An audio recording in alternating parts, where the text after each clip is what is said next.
تو جاتے جاتے حکومت جنرل یحییٰ خان کو دے گئے۔ جنرل یحییٰ خان نے آ کر مارشل لا لگا دیا، جو آرمی چیف بھی تھے، اور آئین بھی توڑ دیا 1962 کا، اور ایک عارضی آئین بنایا جس کو LFO کہتے ہیں، لیگل فریم ورک آرڈر کہتے ہیں۔ تو یحییٰ خان نے مارشل لا لگانے کے بعد LFO نافذ کیا، اور اس LFO کے تحت پاکستان میں پہلی مرتبہ جنرل الیکشن کروائے گئے 1970 میں۔ ٹھیک ہے، میں نے آپ کو پوری تفصیل بتا دی تاکہ یہ اکثر بچے کنفیوز ہوتے ہیں کہ پاکستان تو 1947 میں بنا ہوا ہے اور یہاں لکھا ہوا ہے کہ پہلے الیکشن 1970 میں ہوئے۔ تو یہ بیٹا ہسٹری آپ کو پتا ہو کہ یہ کس سینس میں لکھا ہوا ہے کہ الیکشن 1970 میں ہوئے۔ ٹھیک ہے جی، کیونکہ باقاعدہ پہلے عوامی انتخابات یہ حقیقت ہے کہ 1970 میں ہی ہوئے تھے۔ کہا جاتا ہے بیٹا پاکستان میں بہت سے الیکشن ہوئے جو پاکستان کی تاریخ کے سب سے فیئر الیکشن ہیں، یعنی جس میں کسی بھی سیاسی جماعت نے دھاندلی کا الزام نہیں لگایا، وہ یہی 1970 کے الیکشن تھے۔ اس الیکشن میں آپ جانتے ہیں بیٹا اس وقت بنگلہ دیش نہیں بنا تھا، وہ ہمارے ساتھ تھا، ایسٹ پاکستان تھا، موجودہ بنگلہ دیش ایسٹ پاکستان تھا، اور ہم جس پاکستان میں رہ رہے ہیں یہ ویسٹ پاکستان تھا، مغربی پاکستان تھا۔ تو ان الیکشن کے نتیجے میں یعنی موجودہ پاکستان مغربی پاکستان سے پاکستان پیپلز پارٹی جیتی، جس کے رہنما ذوالفقار علی بھٹو تھے۔ ایسٹ پاکستان سے عوامی لیگ کامیاب ہوئی، جس کے رہنما شیخ مجیب الرحمان تھے۔ یعنی آپ یوں سمجھے مغربی پاکستان سے ذوالفقار علی بھٹو جیتے، ان کی پارٹی جیتی، اور مشرقی پاکستان سے عوامی لیگ یعنی شیخ مجیب الرحمان کی پارٹی جیتی۔ اب یہ بڑی انٹرسٹنگ بات تھی کہ مجیب الرحمان مشرقی پاکستان سے تو جیت گئے، لیکن مغربی پاکستان سے ان کو ایک بھی سیٹ نہیں ملی۔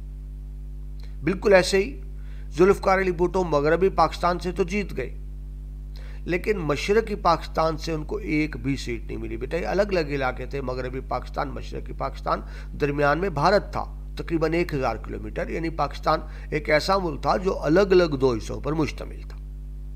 ٹھیک ہے جی، تو یہ بات بنی کہ دونوں پارٹیاں جیتیں، لیکن مجموعی طور پر جمہوریت کا بیٹا اصول کیا ہوتا ہے؟ میجورٹی کو دیکھا جاتا ہے، جس کی سیٹیں زیادہ ہوں اس کو حکومت بنانے کا موقع دیا جاتا ہے۔ تو اوورآل بیٹا مجیب الرحمان کے پاس سیٹیں زیادہ تھیں، یعنی مغربی پاکستان سے ذوالفقار علی بھٹو بھی جیتے تھے، لیکن ان کے پاس سیٹیں کم تھیں، یعنی اگر مجموعی سیٹ سے دیکھا جائے تو اوورآل میجورٹی کس نے حاصل کی؟ شیخ مجیب الرحمان نے، ان کے پاس نشست زیادہ تھی۔ اور جمہوریت کا بڑا سمپل سا اصول ہے کہ جس کی اکثریت ہوتی ہے وہ حکومت بناتا ہے۔ تو اکثریت تو شیخ مجیب الرحمان کی تھی، اکثریت عوامی لیگ کی تھی، ان کا آئینی قانونی حق تھا کہ ان کو حکومت بنانے دیا جاتا، لیکن ان کو حکومت بنانے نہیں دیا گیا۔ رزلٹ کیا نکلا؟ ان کے ذہن میں بغاوت آئی اور وہ ہم سے الگ ہو گئے، آدھا ملک کٹ کے الگ بنگلہ دیش بن گیا۔ اگر شیخ مجیب الرحمان کو ان کے مینڈیٹ کا احترام کیا جاتا کہ ان کے پاس میجورٹی تھی، ان کو حکومت بنانے دی جاتی، تو پاکستان کبھی بھی دو ٹکڑے نہ ہوتا۔ ٹھیک ہے، یہ تو بیٹا میں نے آپ کو اوورآل بتایا۔ اب آپ بک کی طرف واپس آئیں کہ کیا لکھا ہوا ہے آپ کی کتاب میں۔ تو نیکسٹ پوائنٹ دیکھیے، اقتدار کی ہوس۔ کس اقتدار کی بیٹا؟ یہ یحییٰ خان کی بات ہو رہی ہے۔ یحییٰ خان جو آرمی چیف بھی تھے اور چیف مارشل ایڈمنسٹریٹر بھی تھے، وہ ہر شکل اقتدار سے چپکے رہنا چاہتے تھے، وہ اقتدار سے الگ نہیں ہونا چاہتے تھے۔ تو جو ان کی اقتدار کی ہوس تھی، یہ بھی ایک بنیادی وجہ بنی۔ اگر اقتدار کا لالچ نہ کرتے تو شاید ایسٹ پاکستان الگ نہ ہوتا۔ سیاستدانوں کی باہمی عداوتیں۔ ہونا تو بیٹا یہ چاہیے کہ تمام سیاستدان مل کے ملک کی ترقی کے لیے کام کریں، لیکن ایسا نہیں ہوا۔ خاص طور پر اس طرح بھی میں نے آپ کو بتایا کہ ویسٹ پاکستان کے سب سے بڑے سیاستدان اور سب سے بڑی پارٹی ذوالفقار علی بھٹو تھے، اور ایسے ہی ایسٹ پاکستان میں شیخ مجیب الرحمان تھے، اور دونوں میں شدید اختلافات تھے۔ شیخ مجیب الرحمان نے مغربی پاکستان یہاں آنے سے انکار کر دیا، اور ذوالفقار علی بھٹو نے مشرقی پاکستان جانے سے انکار کر دیا۔ تو جب بیٹا فاصلے ایک حد تک بڑھ جائیں، بہت زیادہ بڑھ جائیں، یعنی ملک ایک ہی ہے وہاں کے لیڈر یہاں نہیں آ رہے، یہاں کے لیڈر وہاں نہیں جا رہے، تو پھر رزلٹ علیحدگی ہی ہوتا ہے۔ تو یہ سیاستدانوں کی عداوتیں، دشمنیاں بھی رنگ لائیں۔ آگے بھی تو وہی بات جو میں نے آپ کو پہلے کی، جنرل یحییٰ خان کی اقتدار سے چپٹے رہنے کی خواہش۔ اس نے کیا کیا؟ مشرقی پاکستان کے لوگوں میں احساس محرومی کو ہوا دیا۔ بیٹا مشرقی پاکستان کے لوگ، جن کو ہم عام طور پہ بنگالی کہتے ہیں، ان کے اندر یہ احساس تھا کہ میں برابر کا شہری نہیں سمجھا جاتا، ہمیں کم تر سمجھا جاتا ہے۔ اب سمپل مثال ہے نا، ایک گھر ہے بیٹا، باپ ہے، دو بیٹے ہیں، اور ایک بیٹا باپ کا زیادہ لاڈلا ہو، باپ اس کا زیادہ خیال رکھتا ہو، اس کو زیادہ اچھی چیزیں لے کے دیتا ہو، زیادہ اچھی خوراک دیتا ہو، دوسرے پہ توجہ کم ہو، برابر توجہ نہ ہو، تو جس پر توجہ نہیں ہوگی، کیا اس کے ذہن میں احساس محرومی نہیں آئے گا؟ کیا اس کے ذہن میں الگ ہونے کی خواہش نہیں آئے گی؟ بالکل آئے گی۔ تو بیٹا کچھ رویے بھی ہوتے ہیں، یہ حقیقت ہے بیٹا، ہمیں مان لینا چاہیے کہ مغربی پاکستان کے لوگ انہیں اپنے سے کم تر سمجھتے تھے، بنگالیوں کو انہیں اپنے برابر کا نہیں سمجھتے تھے، اور یہ شدت سے احساس تھا بنگالیوں کو کہ مغربی پاکستان کے لوگ ہمیں اپنے برابر ہم پلہ نہیں سمجھتے۔ بڑی سیدھی سی بات، الیکشن ہوتے ہیں، الیکشن میں عوامی لیگ جیت جاتی ہے تو حکومت بنانا ان کا حق تھا، مگر آپ کو ایمانداری کی بات بتاؤں، مغربی پاکستان کی کوئی بھی جماعت یہ نہیں چاہتی تھی کہ مجیب الرحمان ہمارے اوپر حکومت کریں، بنگالی ہمارے اوپر حکومت کریں۔ تو یہ بیٹا وہ رویے تھے جس سے ان کے اندر احساس محرومی پیدا ہوا، اور بہت زیادہ ہوا، اور پھر اس کا لازمی نتیجہ یہی نکلنا تھا جو نکلا کہ ہمارا آدھا ملک ہم سے کٹ کے الگ ہو گیا۔ ٹھیک ہے جی، تو وہ احساس محرومی پروان بڑھتا چلا گیا۔ اب ہونا تو یہ چاہیے تھا کہ اگر ان میں احساس محرومی پیدا ہوا تھا تو ہم ان کے احساس محرومی کو ختم کرتے، لیکن ایسا نہیں کیا گیا، ان پہ سختی کی گئی۔ یعنی ایک تو پہلے ہی ان کے اندر احساس محرومی ہے، اس کا مداوع کرنے کی بجائے، زخموں پر مرہم رکھنے کی بجائے، جب انہوں نے احتجاج کیے تو وہ فوج بھیج دی گئی، اور فوج نے بہت زیادہ سختی کی ان کے اوپر، انتظامیہ نے بہت زیادہ سختی کی، تو ان کے اندر نفرتیں اور بڑھی۔ ٹھیک ہے جی، رزلٹ کیا نکلا کہ دسمبر، آپ کے کتاب میں لکھا ہوا ہے، ڈیٹ تھی ویسے 16 دسمبر 1971 کو ایسٹ پاکستان ہم سے کٹ کے الگ ہو گیا، ہمارا ایک بازو الگ ہو گیا، اور وہ بنگلہ دیش کے نام سے ایک نیا ملک وجود میں آ گیا۔ ٹھیک ہے بیٹا، ہم آپ کی بک سے بھی ریڈنگ کر رہے ہیں، اور ساتھ ساتھ میں کوشش کر رہا ہوں کہ آپ کو ساتھ ساتھ ایکسپلین بھی کرتا جاؤں، اور بیٹا جو میں پوائنٹ ایکسپلین کر رہا ہوں وہ ساتھ ساتھ ہائی لائٹڈ بھی کر رہا ہوں جی۔ یہ تو بیٹا ایک جنرل پریویو ہو گیا، اب ذرا ڈیٹیل میں چلتے ہیں آگے۔ ہوا بیٹا یہ تھا کہ جس دن سے پاکستان قائم ہوا، پاکستان کو مشکلات کا سامنا تھا۔ ہم نے برے صغیر پاک و ہند میں آزادی حاصل کی، اور یہ حقیقت ہے بیٹا کہ بھارت نے کبھی بھی پاکستان کو دل سے تسلیم نہیں کیا۔ بھارت کی ہمیشہ یہ کوشش رہی کہ پاکستان کو نقصان پہنچایا جائے، پاکستان کو ختم کرنے کے در پائے تھے وہ تو اپنے بقول۔ اس کے لیے سب سے پہلے کیا کیا؟ پاکستان کے حصے کی رقم روک لی، پاکستان کے حصے کا فوجی اسلحہ روک لیا، پھر یہ کیا پاکستان کے حصے کا پانی روک لیا، پھر مسئلہ کشمیر کھڑا کر دیا، اور پھر جب انہوں نے دیکھا کہ مشرقی پاکستان کے لوگوں میں احساس محرومی ہے تو بھارتی حکومت اور بھارتی میڈیا نے اس کو ہوا دی، اور بھارت کی ملی بھگت شامل تھی جو ایسٹ پاکستان الگ ہوا۔ یعنی دو بھائیوں میں آپس میں جو غلط فہمی تھی اس کا فائدہ کس نے اٹھایا؟ دشمن نے اٹھایا۔ بھائیوں کی غلط فہمی کا فائدہ دشمن نے اٹھایا۔ تو یہ وہی بات ہے کہ ابتدا سے ہی پاکستان کو مشکلات کا سامنا تھا، اور یقیناً ان مشکلات میں اضافہ کس کی وجہ سے ہوتا ہے؟ بھارت کی وجہ سے ہوتا ہے۔ تو آگے دیکھیے،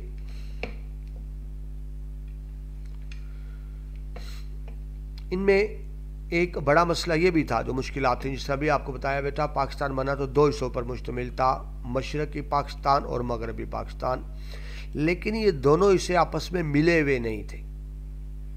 یعنی مغربی پاکستان تھا، درمیان میں بھارت تھا، اور اس کے بعد آگے مشرقی پاکستان تھا، درمیان میں 1000 کلومیٹر کا ٹکڑا بھارت کا تھا۔ یعنی دو علاقے آپس میں کنیکٹڈ نہیں تھے، زمینی رابطہ نہیں تھا۔ رابطہ صرف فضائی رابطہ تھا ہوائی جہاز کے ذریعے، اور بھارت جب روک دیتا کہ ہماری فضا سے جہاز نہیں گزر سکتے تو اس کا ایک ہی مطلب ہوتا کہ ایک ہی ملک کے دو حصوں میں رابطہ کٹ جاتا، کیونکہ جہاز نے بھارت سے ہو کے پاکستان سے ایسٹ پاکستان جانے کے لیے جہاز کا سفر استعمال ہوتا تھا۔ اگر بھارت کے علاوہ کوئی اور راستہ اختیار کیا جاتا تو بہت لمبا پڑتا تھا اور اس پہ اخراجات بہت زیادہ ہوتے تھے، تو تقریباً وہ ناممکن تھا۔ تو ایک بہت بڑا ایشو تھا کہ ملک ایک ہی تھا، لیکن اس ایک ملک کے دو حصوں کے درمیان مؤثر رابطہ، مؤثر زمینی رابطہ نہیں تھا۔ ٹھیک ہے جی، نیکسٹ پوائنٹ پر چلیں۔ دوسرا مسئلہ ایک اور ہوا جو ہم لاسٹ لیکچر میں بھی ڈسکس کر چکے ہیں، اگر آپ نے سنا ہو ورنہ بیٹا سن لیجئے گا، کیونکہ بیٹا دیکھیے جب آپ ہسٹری پڑھتے ہیں نا تو تاریخ میں چیزیں ترتیب کے ساتھ ہوتی ہیں، واقعات جڑے ہوتے ہیں ایک دوسرے سے۔ تو آج ہم جو لیکچر پڑھ رہے ہیں یہ پچھلے لیکچر سے جڑا ہوا ہے، وہ اگر آپ نے سنا ہے تو آپ کو بات زیادہ اچھی سمجھ آئے گی جی۔ دوسرا مسئلہ یہ ہوا بیٹا کہ اب ملک کے دو حصے ہیں، مشرقی پاکستان، مغربی پاکستان۔ رقبے کے لحاظ سے مغربی پاکستان بڑا ہے، ایریا مغربی پاکستان کا زیادہ ہے، یعنی موجودہ پاکستان، لیکن آبادی مشرقی پاکستان کی زیادہ ہے۔ تو ایک بیلنس آؤٹ ہو گیا نا، یعنی آبادی کے لحاظ سے مغربی پاکستان بڑا ہے، آبادی کے لحاظ سے مشرقی پاکستان بڑا ہے، رقبے کے لحاظ سے مغربی پاکستان بڑا ہے۔ ٹھیک ہے، تو ایک بات پھر یہ ہے کہ مغربی پاکستان کی آبادی کم تھی لیکن یہ صوبے چار تھے، پنجاب، سندھ، سرحد، بلوچستان، بیٹا جس کو آج آپ خیبر پختونخوا کہتے ہیں، پہلے اس کا نام صوبہ سرحد تھا۔ تو مغربی پاکستان کی آبادی کم ہے، صوبے چار ہیں۔ مشرقی پاکستان کی آبادی بیٹا زیادہ ہے، صوبہ ایک ہے۔ تو ایک یہ بھی پرابلم بن رہا تھا، ایک تو یہ ہے کہ زمینی فاصلہ تھا، دونوں جڑے ہوئے نہیں تھے، پھر جس حصے کی آبادی کم ہے اس کے صوبے زیادہ ہیں، اور جہاں آبادی زیادہ ہے وہاں صوبے کم ہیں۔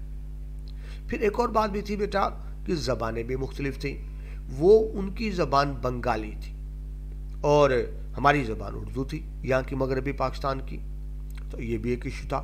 اگرچہ بیٹا آئین میں اس مسئلے کو حل کر دیا گیا تھا، آپ کا جو پہلا آئین بنتا ہے 1956 میں اور دوسرا 1962 میں، اس میں لکھ دیا گیا تھا کہ پاکستان کی سرکاری زبانیں دونوں ہوں گی، اردو اور بنگالی۔ لیکن یہ بات کتابی حد تک تھی، عملاً یہ ہے آئین کے مطابق تو کہہ دیا گیا بنگالی قومی زبان ہوگی، لیکن بنگالی کی ترقی کے لیے اس طرح سے کام نہیں کیا گیا جس طرح سے اردو کے لیے کام کیا گیا۔ یعنی سمپل وہی بات کہ بنگالیوں سے بھی سوتیلوں والا سلوک ہوا اور بنگالی زبان سے بھی سوتیلوں والا سلوک ہوا۔ تو بیٹا شروع میں جو آپ کو میں نے شعر سنایا نا، وہ اچانک الگ نہیں ہو گئے، اس کے پیچھے بہت سی وجوہات ہیں جو میں آپ کو بتا رہا ہوں۔ نیکسٹ پوائنٹ پہ چلیں۔ اس کے علاوہ زندگی کے دیگر معاملات میں بھی دونوں حصوں کے رہنے والے کا نقطہ نظر مختلف تھا۔ یعنی زندگی کے بیٹا معاملات میں یعنی مغربی پاکستان کے لوگوں کی سوچ کچھ اور تھی، مشرقی پاکستان کے لوگوں کی سوچ کچھ اور تھی۔ تو دیکھیں زبان بھی نہیں مل رہی، سوچ بھی نہیں مل رہی، خیالات بھی نہیں مل رہے، زمینی رابطہ بھی نہیں ہے، اور ان کے اندر احساس محرومی بھی تھا جو آہستہ آہستہ بڑھتا چلا گیا۔ بجائے اس کے کہ ان کے احساس محرومی کا ازالہ کیا جاتا، ان پہ مزید سختی کی گئی۔ تو اب یہ دیکھیں، یہ کہہ دینا، یہ بیٹا آپ کو ڈیٹیل میں اس لیے بات کر رہے ہیں، یہ عام طور پہ کتابوں میں کہا جاتا ہے فلاں وجہ سے الگ ہو گیا، تو بیٹا کوئی ایک وجہ نہیں تھی، کوئی ایک وجہ نہیں تھی۔ جب کا پاکستان بنا مسلسل ایسے سلسلے ہوتے رہے، ایسے کام ہوتے رہے کہ فاصلے کم ہونے کی بجائے فاصلے بڑھتے چلے گئے۔ جب بیٹا دو بھائیوں میں فاصلے بڑھتے ہیں نا تو پھر کوشش کی جاتی ہے کہ فاصلے کم کیے جائیں، لیکن بدقسمتی سے ایسی کوئی کوشش نہیں کی گئی، اور ان کے اندر یہ شدت سے احساس تھا کہ ہمیں کم تر سمجھا جاتا ہے۔ ابھی بیٹا بتایا جب ایوب خان نے ریزائن کیا عوامی احتجاج کے نتیجے میں، تو ایوب خان کو چاہیے تو یہ تھا کہ الیکشن کراتے اور عوام کو حکومت دے کر جاتے، لیکن وہ جاتے جاتے پھر حکومت فوج کے حوالے کر گئے اور جنرل یحییٰ خان نے آ کے ملک میں دوسرا مارشل لا لگا دیا اور حکومت سنبھال لی اور آئین کو بھی توڑ دیا، اور ساتھ ہی اعلان کیا جنرل یحییٰ خان نے 69 میں جب حکومت سنبھالی کہ فوج کے کوئی سیاسی عزائم نہیں ہے، ہم سیاست کرنے نہیں آئے، فوج صرف ایک کام کے لیے آئی ہے کہ وہ الیکشن کروائیں گے اور جو پارٹی جیتی اس کو حکومت دے کر خود چلے جائیں گے۔ یعنی فوج نے بڑا کلیئر اعلان کیا کہ ہمارے سیاسی مقاصد نہیں ہے، الیکشن کرائیں گے۔ اور جس طرح بیٹا میں نے بھی آپ کو بتایا، یہ حقیقت ہے کہ وہ الیکشن واقعی فیئر تھے، اس میں کوئی جانبداری نہیں تھی، کسی کی سائیڈ نہیں لی گئی، کسی کی مخالفت نہیں کی گئی، بلکہ یہ کہا جاتا ہے کہ پوری پاکستان کی تاریخ کی جو سب سے ٹرانسپیرنٹ الیکشن ہے، جس پر کسی کو اعتراض نہیں تھا، وہ یہی الیکشن تھے جو فوج نے 1970 میں کرائے۔ یہ بیٹا کس دن ہوئے تھے؟ 7 دسمبر۔ ڈیٹس بیٹا بہت اہم ہوتی ہیں، ڈیٹس یاد رکھیا کیجئے کہ 7 دسمبر 1970 کو الیکشن کروائے، اور یہ بیٹا ہم پہلے ہی دیکھ چکے ہیں۔ جب الیکشن کا رزلٹ آتا ہے تو کیا رزلٹ آتا ہے؟ الیکشن کا رزلٹ یہ آتا ہے کہ مغربی پاکستان جو ہمارا ہے، یہاں سے پیپلز پارٹی جیت جاتی ہے، بھاری اکثریت حاصل کر لیتی ہے، ٹھیک ہے جی، لیکن پیپلز پارٹی کو مشرقی پاکستان سے ایک بھی سیٹ نہیں ملتی، اور ایسے بیٹا مشرقی پاکستان میں عوامی لیگ یعنی جس کے رہنما شیخ مجیب الرحمان تھے، وہ پارٹی اکثریت حاصل کر لیتی ہے، لیکن ان کو مغربی پاکستان سے ایک سیٹ بھی نہیں ملتی۔ یعنی آپ بدقسمتی بیٹا ایک بہت بڑی یہ ہوئی، آپ یہ سمجھیں کہ دونوں علاقائی پارٹیاں بن گئیں، دونوں علاقائی پارٹیاں بن گئیں، یعنی پیپل پارٹی بن گئی مغربی پاکستان کی جماعت اور عوامی لیگ بن گئی مشرقی پاکستان کی جماعت۔ اور بیٹا پچھلے الیکشن میں پڑھ چکے ہیں اور آپ جانتے ہیں کہ یہ جمہوریت کے لیے بڑی خطرناک بات ہوتی ہے۔ جمہوریت کے ضروری ہوتا ہے کہ قومی جماعتیں ہوں، یعنی ایسی جماعتیں ہوں جن کو پورے ملک سے ووٹ ملے، ایسی جماعت جس کو صرف ایک علاقے سے ووٹ ملے اور ایک علاقے سے ووٹ نہ ملے، اس کو بیٹا علاقائی جماعت کہتے ہیں۔ لیکن اس 70 کے الیکشن میں رزلٹ یہی سامنے آیا کہ پیپلز پارٹی بھی علاقائی جماعت کے طور پر سامنے آئی مغربی پاکستان کے، اور عوامی لیگ بھی علاقائی جماعت کے طور پر ہی سامنے آئی مشرقی پاکستان کے۔ لیکن پھر وہی بات کہ جمہوریت کا اصول یہ ہوتا ہے کہ الیکشن میں سیدھی باتیں سیٹیں گنی جاتی ہیں، جس پارٹی کے پاس سیٹیں زیادہ ہوں اس کو حکومت بنانے کی دعوت دی جاتی ہے۔ تو اس سیدھے سے اصول کے تحت دیکھا جائے تو زیادہ سیٹیں تو شیخ مجیب الرحمان کے پاس تھیں، حق تھا کہ ان کو دعوت دی جاتی حکومت بنانے کی، لیکن ایسا نہیں ہو سکا۔ اس میں جہاں تو مغربی پاکستان کے سیاستدان نہیں چاہتے تھے کہ وہ حکومت بنائیں، اور دوسری بیٹا آپ نے پڑھا کہ جنرل یحییٰ خان کی بھی خواہش تھی کہ ہر شکل اقتدار کے ساتھ چمٹے رہیں۔ اب اس میں ایک بڑی اور اہم بات سامنے آتی ہے، ہم بیٹا لاسٹ 2-3 لیکچر میں دیکھ چکے ہیں، الیکشن میں بیٹا ہوتا کیا ہے؟ سیاسی جماعتیں حصہ لیتی ہیں، سیاسی جماعتیں اپنا منشور پیش کرتی ہیں عوام کے سامنے کہ اگر ہم جیت گئے تو یہ ہمارا پلان ہے، یہ ہمارا منشور ہے، ہم اس پر عمل کریں گے، ٹھیک ہے؟ یعنی پروگرام، ہر سیاسی جماعت اپنا جس کو انتخابی منشور کہہ لیں یا پروگرام بتا لیں کہ اگر ہمیں ووٹ دیں گے تو سیاسی جماعتیں بتاتی ہیں کہ ملک کے یہ مسائل ہیں اور ان کا یہ حل ہمارے پاس ہے، یعنی ایک منشور پیش کرتی ہیں، اور جب وہ جماعتیں جیت جاتی ہیں تو پھر اپنے منشور پر عمل کرتی ہیں۔ عوام دیکھتے ہیں کہ اگر انہوں نے اپنے منشور پہ عمل کیا ہو تو ان کو دوبارہ ووٹ ملتے ہیں اگلے الیکشن میں، ورنہ نہیں ملتے۔ تو ایسی بیٹا جب 1970 کا الیکشن ہوا تھا تو عوامی لیگ جو ایسٹ پاکستان کی جماعت تھی، انہوں نے بھی اپنا ایک منشور پیش کیا تھا، اور وہ منشور 6 نکات پہ مشتمل تھا، 6 پوائنٹ، یعنی انہوں نے کہا تھا کہ اگر ہم الیکشن جیت گئے تو ان 6 پوائنٹس پر عمل کرائیں گے حکومت بنانے کے بعد۔ اب وہ 6 نکات جو پیش کیے تھے اس کی مغربی پاکستان میں بڑی مخالفت ہو رہی تھی، یعنی مغربی پاکستان کی تمام سیاسی جماعتیں. یہاں بیٹا دیکھیں صرف یہ کہہ دینا کہ ایک رائے ہے کہ ذوالفقار علی بھٹو نے پاکستان توڑ دیا، تو میرے خیال میں یہ بھی مناسب رائے نہیں ہے. بہت سی وجوہات تھیں. پاکستان پیپلز پارٹی کے چیئرمین ذوالفقار علی بھٹو نے بھی وہ 6 نکات ماننے سے انکار کر دیا. جنرل یحییٰ خان نے بھی وہ 6 نکات ماننے سے انکار کر دیا تھا. اور بلکہ حقیقت تو یہ ہے کہ مغربی پاکستان کی جتنی بھی سیاسی جماعتیں ہیں ان میں سے کسی کو بھی وہ 6 نکات قبول نہیں تھے. یعنی جس بنیاد پر شیخ مجیب الرحمان بیٹا الیکشن جیتا تھا، مغربی پاکستان کے لوگوں کو وہ قبول نہیں تھے، یہاں کی سیاسی جماعتوں کو قبول نہیں تھے. وہ 6 نکات کیا تھے بیٹا؟ کسی حد تک متنازع بھی تھے. اس میں آپ کو مختصر بتا دیتا ہوں. شیخ مجیب الرحمان نے یہ کہا تھا کہ ہم کرنسی الگ بنائیں گے. اب یہ تو نہیں ہو سکتا نا ایک ملک کے 2 حصوں کی کرنسی الگ الگ ہوں. پھر اس میں یہ بھی تھا کہ ہم اپنے ملک کی خارجہ پالیسی الگ بنائیں گے ایسٹ پاکستان کی. یعنی یہ نہیں ہو سکتا کہ مغربی پاکستان کی خارجہ پالیسی کچھ اور ہو، مشرقی پاکستان کی خارجہ پالیسی کچھ اور ہو، مغربی پاکستان کی کرنسی اور ہو، مشرقی پاکستان کی کرنسی کچھ اور ہو. ظاہر ہے بیٹا یہ بات قابل قبول نہیں تھی مغربی پاکستان کے لوگوں کے لیے. تو مغربی پاکستان کے لوگوں نے مخالفت کی 6 نکات کی. لیکن شیخ مجیب الرحمان کا کہنا یہ تھا کہ میں نے انہی 6 نکات کی بنیاد پر ہی الیکشن لڑا ہے اور اب میرا فرض ہے کہ میں ان پہ امپلیمنٹ کروں. اب ذرا دیکھیں بیٹا، ہمیں چاہیے کہ دونوں ویو دیکھیں. اب مغربی پاکستان کا ویو کیا تھا؟ یعنی یہاں کے لوگوں کا ویو یہ تھا کہ کیسے ممکن ہے ایک ملک میں 2 کرنسی ہوں؟ یہ نہیں ہو سکتا.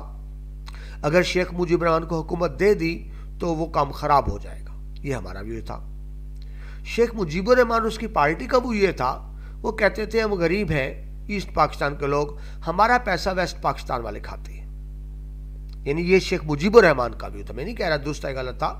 شیخ مجیب الرحمان یہ وہ لے کے آئے کہ ایسٹ پاکستان کا پیسہ مغربی پاکستان میں لگتا ہے. اگر ایسٹ پاکستان کی کرنسی الگ ہو اور ویسٹ پاکستان کی کرنسی الگ ہو تو پھر ہمارا پیسہ ہمارے اوپر لگے گا، ہمارا پیسہ مغربی پاکستان پہ نہیں لگے گا. یہ ویو کس کا تھا؟ شیخ مجیب الرحمان کا. اچھا ایک اور بات بھی سمجھیں. یہ بیٹا ایوب خان کا دور وہ تھا جب اسلام آباد بن رہا تھا. آپ کو پتہ ہے پہلے تو کراچی کیپٹل تھا، پھر اسلام آباد بنا. تو اب پاکستان بہرحال غریب ملک تھا اور ایک نیا شہر آباد کرنا، اور شہر بھی ایسا جو ملک کیپٹل ہو، تو اس کے لیے بہت زیادہ رقم چاہیے ہوتی ہے. تو ایسٹ پاکستان بیٹا وہ غریب علاقہ تھا. وہاں ایک فصل کاشت ہوتی تھی پٹسن، جس کے ٹاٹ وغیرہ نہیں بنتے، ٹاٹ بوریوں سے پٹسن کہتے ہیں. تو بڑا مشہور فکرہ ہے مجیب الرحمان کا. ایک دو ویسٹ پاکستان آئے تو جب انہوں نے اسلام آباد کو بنتے دیکھا تو انہوں نے بات کہی کہ اچھا ہمیں اب پتہ چلا کہ ہمارا پٹسن کہاں جاتا ہے. بات سمجھ رہے ہیں؟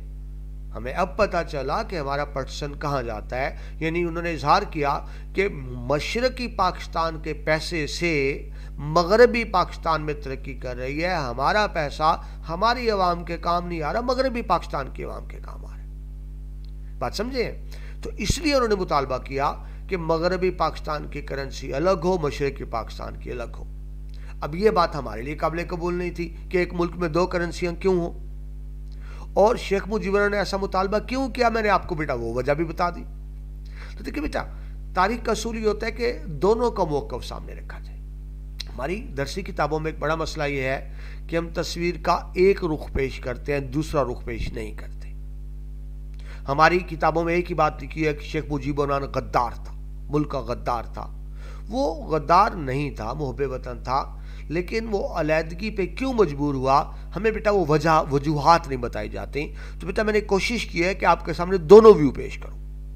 میں نے دونوں بتا دی ہیں.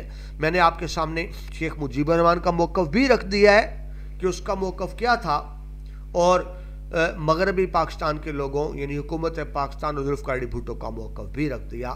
تو لیکن اب آپ کو سمجھ آ گئی ہوگی کہ اختلافات کس طرح سے بڑھے.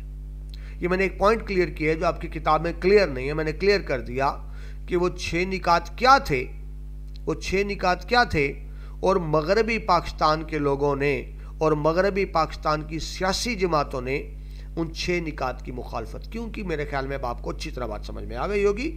آپ کی کتاب میں ذرا گول مول سا لکھا ہوا ہے. آگے چلیں بیٹا. جنرل یحییٰ خان کے ہوس اقتدار سے حالات مزید خراب ہو گئے. بیٹا حالات خراب تھے، اس پاکستان میں بڑے ہنگامے ہو رہے تھے. لیکن یحییٰ خان کا ایک ہی مقصد تھا کہ بس کسی طرح میرے سے حکومت نہ جائے، میں حکومت میں رہوں، مجھ سے حکومت نہ چھین لی جائے۔ جب ایک شخص اقتدار سے چمٹا رہنا چاہتا ہے تو پھر بیٹا خرابی ہوتی ہیں۔ انہوں نے ملک کے مفاد کو عزیز نہیں کیا، ان کو چاہیے تھا ایسے اقدامات کرتے کہ مشرقی پاکستان کے لوگوں کا احساس محرومی ختم ہوتا اور وہ علیحدگی کی بات نہ کرتے، لیکن بدقسمتی سے ایسا نہیں کیا گیا، بلکہ شیخ مجیب الرحمان نے ہر وہ کام کیا، جنرل یحییٰ خان نے ہر وہ کام کیا جس سے ان کا اقتدار مضبوط ہو۔ رزلٹ کیا نکلا کہ مشرقی پاکستان کے لوگ ہم سے دور ہوتے چلے گئے۔ ٹھیک ہے جی، جب بیٹا ان کی بات نہیں مانی گئی تو پھر کیا کیا؟ شیخ مجیب الرحمان نے عدم تعاون کی تحریک کا اعلان کر دیا کہ یعنی ہم گورنمنٹ کے ساتھ تعاون نہیں کریں گے۔ انہوں نے ایسا اعلان کیوں کیا؟ کہ ان کے پاس اکثریت تھی، حکومت ان کا حق تھا جو ان کو نہیں دیا جا رہا۔ ابھی بیٹا بڑی خطرناک تحریک ہوتی ہے، یعنی جب عوام بغاوت کر دے، وہ یعنی حکومت کو حکومت ماننے سے انکار دے، عوام کہے جی ہم اس حکومت کو تسلیم ہی نہیں کرتے، ہم اس حکومت سے تعاون نہیں کریں گے، ہم اس حکومت کو ٹیکس نہیں دیں گے، ہم اس حکومت کی عدالتوں میں نہیں جائیں گے۔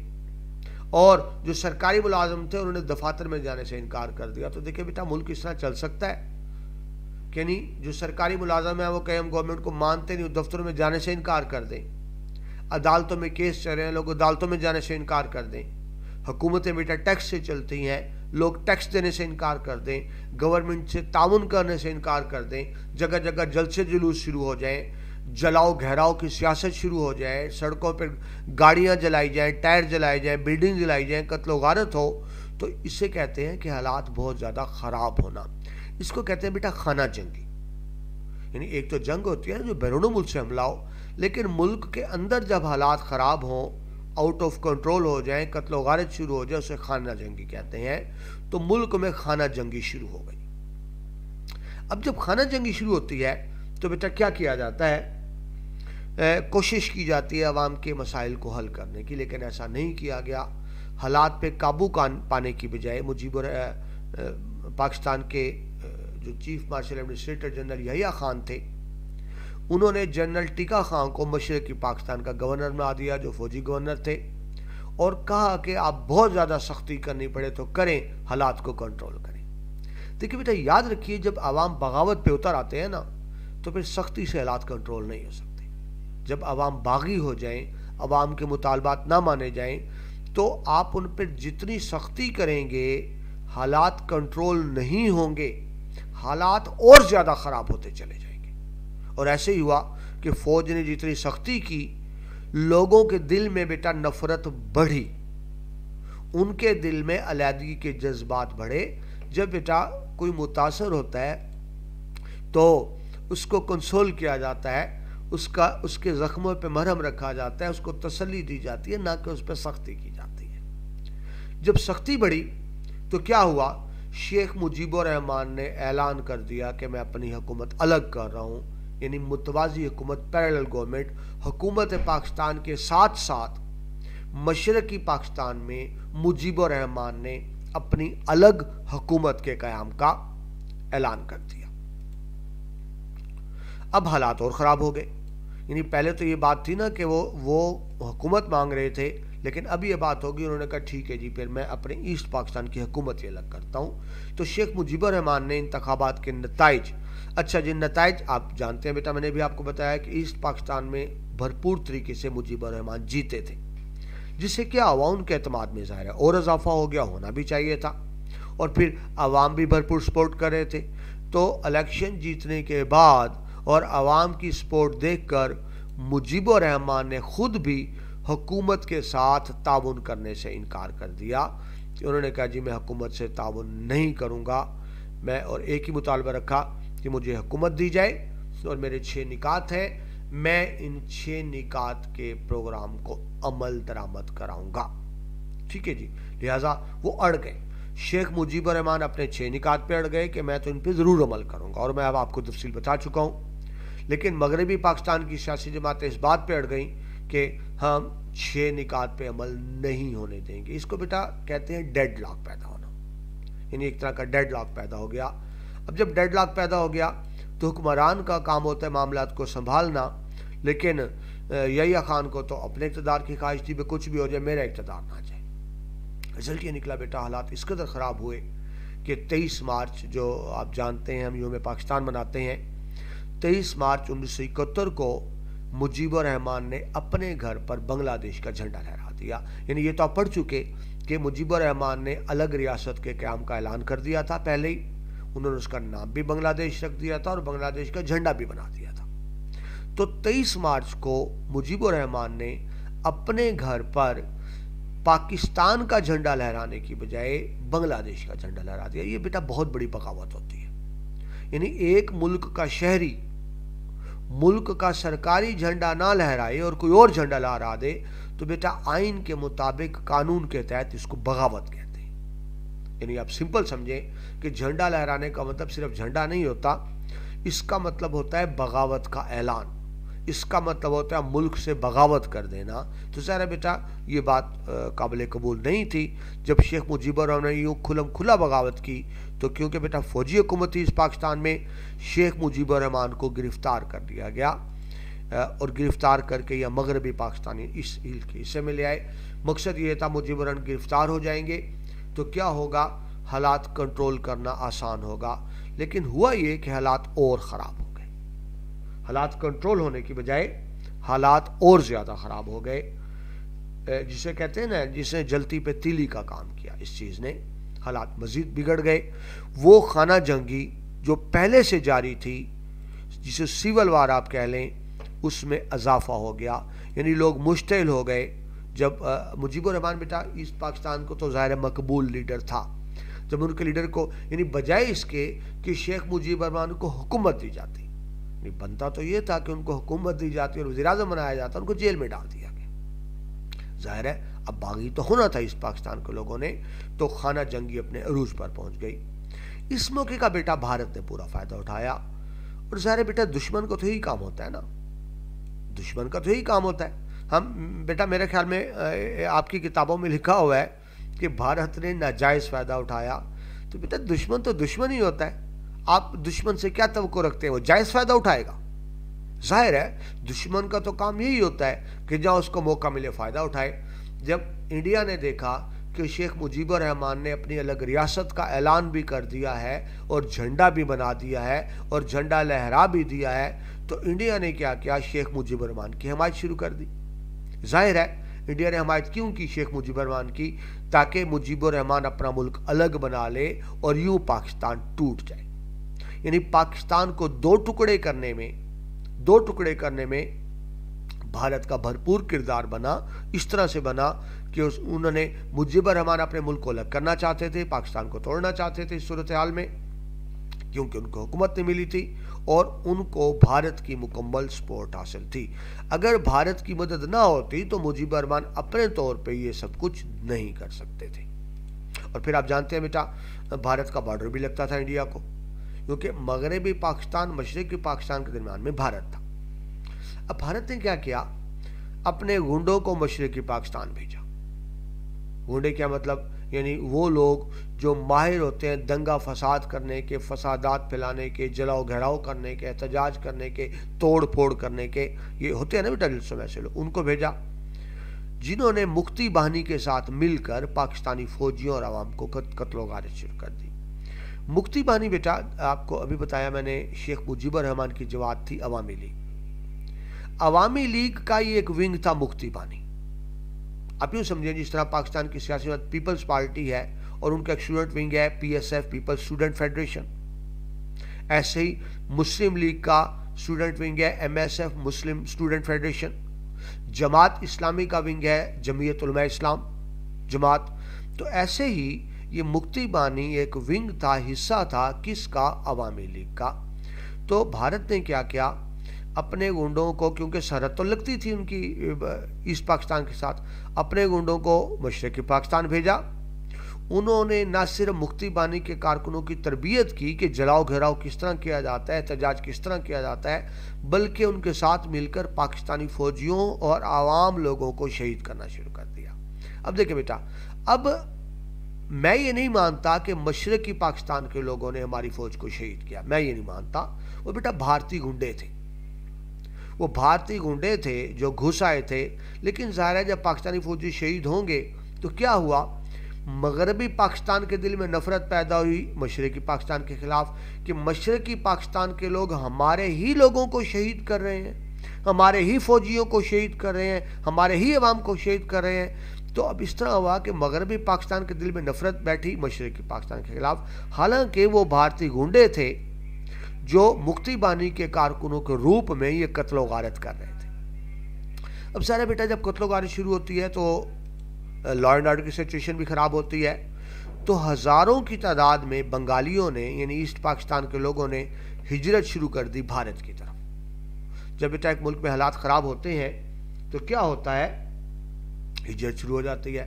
تو بہت سے لوگوں نے بھارت کی طرف ہجرت کی اور اس کا ہندوستان نے فائدہ اٹھایا کہ ہم پہ پریشر بڑھ رہا ہے اور لوگ ہجرت کر کے ہماری طرف آ رہے ہیں.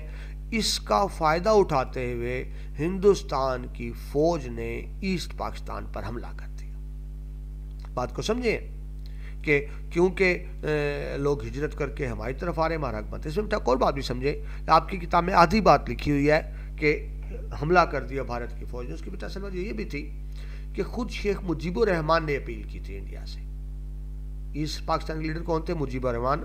مجیب الرحمان نے اپنے الگ ملک کے قیام کا اعلان کر دیا تھا کہ میں نے بنگلہ دیش بنا لیا، انہوں نے ڈکلیئر کر دیا تھا اپنا ملک، اور بھارت نے اس کو تسلیم کر لیا تھا.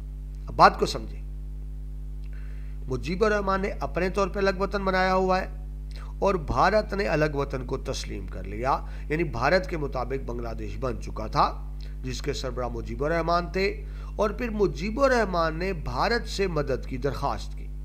تو شیخ مجیب الرحمان کی درخواست پر بھارتی فوجیں ایسٹ پاکستان میں داخل ہو گئیں. یعنی ہماری فوج سے لڑنے کے لیے بھارتی فوج میدان میں اتر آئی.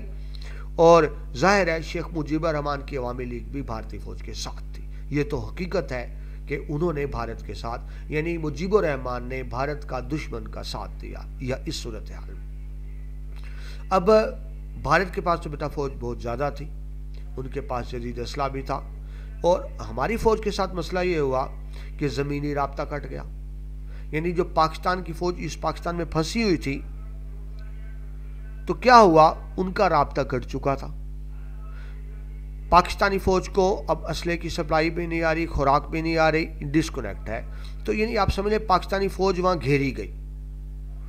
عوامی لیگ بھی پاکستانی فوج کے خلاف، مجیب الرحمان بھی پاکستانی فوج کے خلاف، بھارتی فوج بھی آ چکی ہے وہ بھی پاکستانی فوج کے خلاف.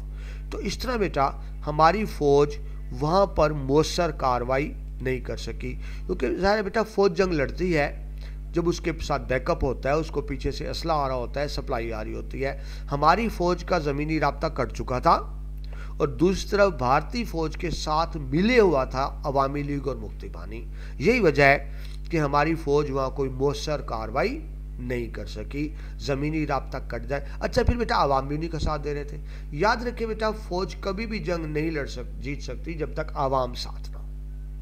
اور یہ حقیقت ہے کہ ایسٹ پاکستان کی جو عوام ہے وہ پاکستانی فوج کا ساتھ نہیں دے رہی تھی، وہ انڈین فوج کا ساتھ دے رہی تھی. تو یاد رکھیں بیٹا یہ پوائنٹ ذہن میں رکھیں کہ فوج کتنی بھی بہادر ہو، جب تک عوام کا ساتھ نہ ہو فوج جنگ نہیں جیت سکتی. تو 71 میں ایسا ہی ہوا تھا. ایک تو یہ تھا ہماری فوج کا زمینی رابطہ کٹ گیا تھا اور دوسرا وہاں کی عوام ہی ہماری فوج کے خلاف تھی. رزلٹ نکلا کہ فوج کاروائی نہیں کر سکی، ہمیں ہتھیار ڈالنے پڑے. پاکستانی فوج کو بھارت کی فوج اور بنگلہ دیش کی جو اس وقت بن چکا تھا اپنے طور پر، ان کے سامنے ہتھیار ڈالنے پڑے. اور یوں بیٹا 16 دسمبر 1971 کو ہمارا آدھا ملک ہم سے کٹ کے الگ ہو گیا، ہمیں شکست تسلیم کرنی پڑی. بھارت کی اسٹریٹجی کامیاب ہو گئی. 16 دسمبر 1971 کو مشرقی پاکستان کے نام سے الگ ملک وجود میں آیا. یہ بیٹا ایک بڑا المیہ ہے پاکستان کی تاریخ کا جو 16 دسمبر 1971 کو ہوا. اچھا 16 دسمبر کو ہی بیٹا آپ جانتے ہیں APS کا سانحہ بھی ہوا تھا، وہ بھی 16 دسمبر کو ہوا تھا. تو ہمارے ملک کی ایک سیاہ واقعہ. ٹھیک ہے بیٹا، یہ ہم نے ایک ذرا سا جائزہ لیا۔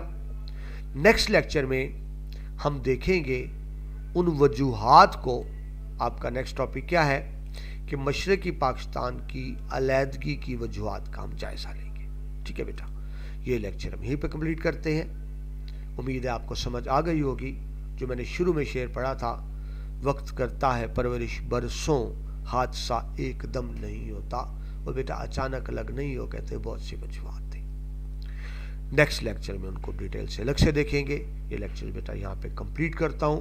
آپ نے بیٹا اس بات کو سمجھنا بھی ہے تاکہ آپ سمجھیں کہ ملک کی سلامیت کے لیے کیا کیا چیزیں ضروری ہوتی ہیں۔ اللہ تعالیٰ ہمارے ملک کو ہمیشہ قائم دائم سلامت رکھے، آمین۔